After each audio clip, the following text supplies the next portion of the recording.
Hey, what's up, heroes? Welcome to another edition of the continued work that we're doing. Let me go ahead and share my screen out to you, and we will get started.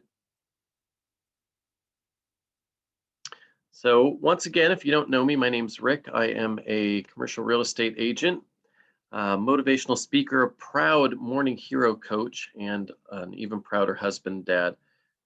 Big welcome to all the other morning heroes out there. But if you're not a morning hero, I'm glad you're here. Hopefully, you'll get something from this. We're talking about using the easy button to say no this week and the power of saying no. And this is a three-part series. This is part two. This is based on this book called The Art of Saying No. I really encourage you to grab this on Amazon. The Audible version is very quick. It's just a little over 2 hours. The physical or the Kindle version also very short, very easy to read. I like the physical version because you can mark it up, but get this book. It's definitely necessary, and we're going to be doing a little bit of work out of it. So this is the second part in a three-part series. If you haven't done it already, go check out the last video about why you should say no. Today we're going to talk about actually saying no. And then in tomorrow's video, we'll talk about how to say no, not come off like a jerk. So let's jump in. Actually saying no. I'm going to get a little personal here for a second and take an example out of my own life. This is a picture of me out at a winery with a very, very wonderful woman named Kelly. And Kelly and I dated for about a year. As you can see, she's absolutely gorgeous, funny, very active and fit, really smart, has a master's degree. I mean, she is a just a fantastic person. She's not my wife. And that's actually a little hard for me because when Kelly and I were dating, I was just in a place where um, I'd gotten out of a serious relationship. I was a little bit scarred from it, and I wasn't ready to jump into something serious. So Kelly was fantastic. I loved hanging out with her, had so much fun. But Kelly, like most people, at least where she was at, she was ready to be serious. And throughout the years, she kept pushing more and more to say, hey, I want to start moving toward getting married. I want to have kids. I don't want to just play or, just hang out. And um, I had to keep, because that's not where I was at, I had to keep telling her no. And that was part of me saying no. And actually, a yes would have been much easier. And I've even had people say, why didn't you just give her an insincere yes, say yes to her so she would think everything was good, and then you could have figured it out. And if if you didn't catch up with her, you could break up with her later. And that just didn't feel sincere to me. So I told her, no, that's not where I'm at. And finally, at the end of the year, Kelly called me over to her apartment and she said, look, I want to move forward in life. I want to move ahead. I want to get married. I want to have a family. This is it. You either commit to me or I'm not doing this anymore. And I told her I'm still not there yet. And Kelly actually said no to me. And I was so, it was simultaneously really rough because I really liked her and I could see myself being with her long term. Um, but I was super proud of her because she said no. She stood up for her own values and her own beliefs and where she was in life. Said, hey, here's this guy I really like, and I can see a future with him, but I don't want to just be buddies. I'm gonna say no to him. And amazingly, Kelly and I are both married now, happily, with other partners. And so that's one of those times where, it's not an obvious no. But one of the things in one of the books that I said is you should never say yes unless it's a hell yes. And whatever it was for us, whether it was just the timing, it wasn't a hell yes. So saying no, it's not just work. It's not just letting people borrow your car or borrow money or donating. It's all areas of your life. So we talked in our last video about why you don't say no, and here are some areas the book talks about. And you really need to dig down and find out why you're not saying no. Is it because you don't want to get into a conflict? You don't want to argue with people. You're a people pleaser. Is it, we've had people on our phone calls talk about, hey, I say yes to everything because I don't want to miss out. People post on Instagram or Facebook all these great pictures. So I just go to everything because, maybe it'll end up being fun. We actually had a guy on one of our phone calls turn down one of our most recent events. He loves our stuff. He said, I wanted to be there, but my kids take first priority. I don't get to see them a lot. And he actually, I'm so proud of him because he said no to an event that it was a reignite event, great event. There's nothing negative about it at all, but it would have gotten in the way of his bigger vision at the time, which was spending time with his kids.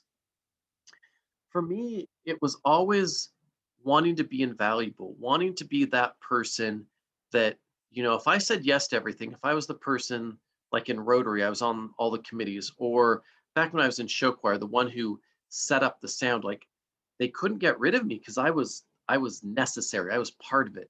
So it was my own insecurity. And that's, that low self-esteem, that's something you have to understand. Do you have someone that guilt trips you? If they're guilt tripping you, hounding you, and it might even be someone close like a spouse or a family member, that's emotional bullying. And you're not responsible for their reactions when you put your priorities first. So whether it's, you want to look good, you don't want to offend or disappoint people, or, it does just feel good to help. You need to know why you're not saying no when you know that you should be. We're going to talk really quickly about being an habitual people pleaser. So this is a 15 statement quiz. I want you to grab a piece of paper and you're going to score yourself from 1 to 5. 1 is this doesn't describe me at all. 3 is like, yeah, sometimes not. And 5, man, this is me exactly. So we're going to go through this really quickly because you can always rewind this video. So I never speak my mind, even when I have strong feelings about something. If that's not you at all, you give it a 1. If that's totally you, you give it a 5.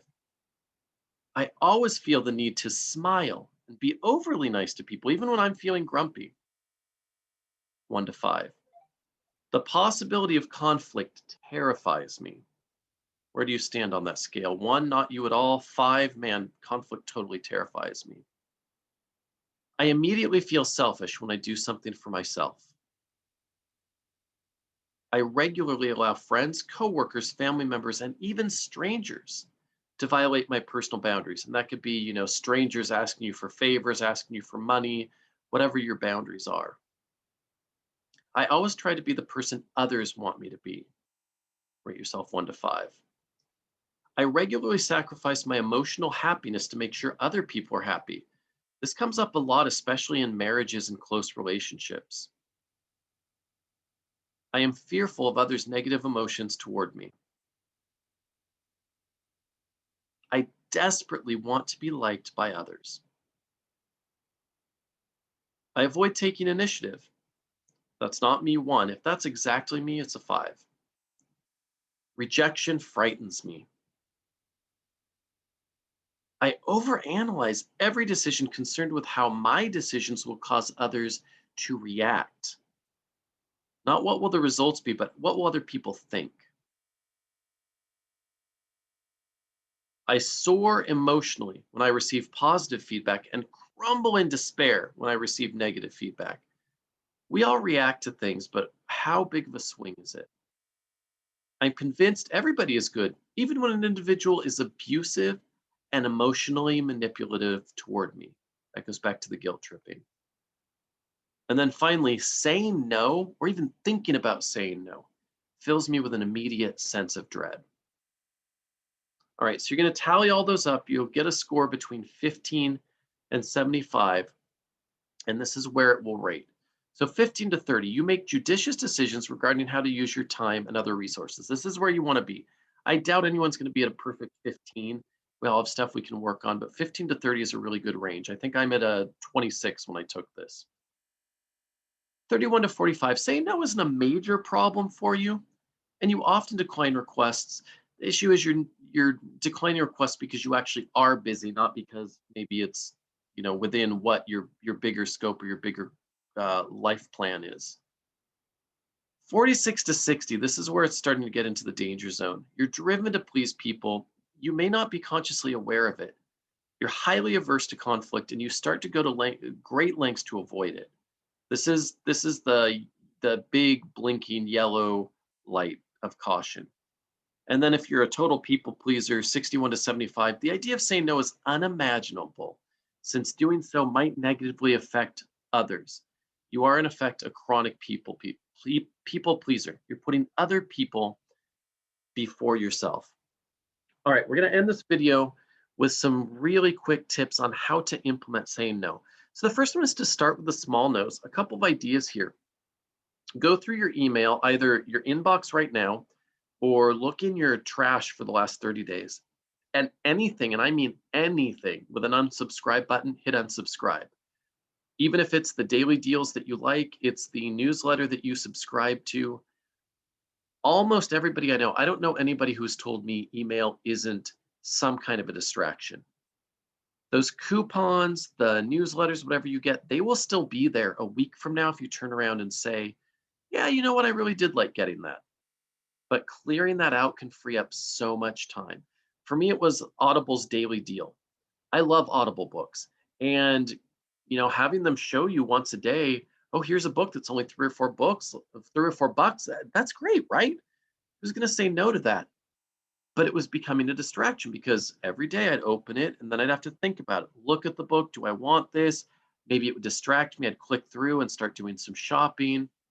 You know what? If I miss out on, because 29 days out of the month, that was a book I didn't care about. If I miss out on once a month of an Audible book that's a really good deal, who cares? I've got 475 Audible books on my phone. I've got plenty to listen to. I'm not going to miss anything, and that's that fear of missing out. Another one would be to go through subscriptions that you have. Look on your last bank statement. Is there something you're subscribed to that you never use? Netflix, Hulu, a club membership, gym membership.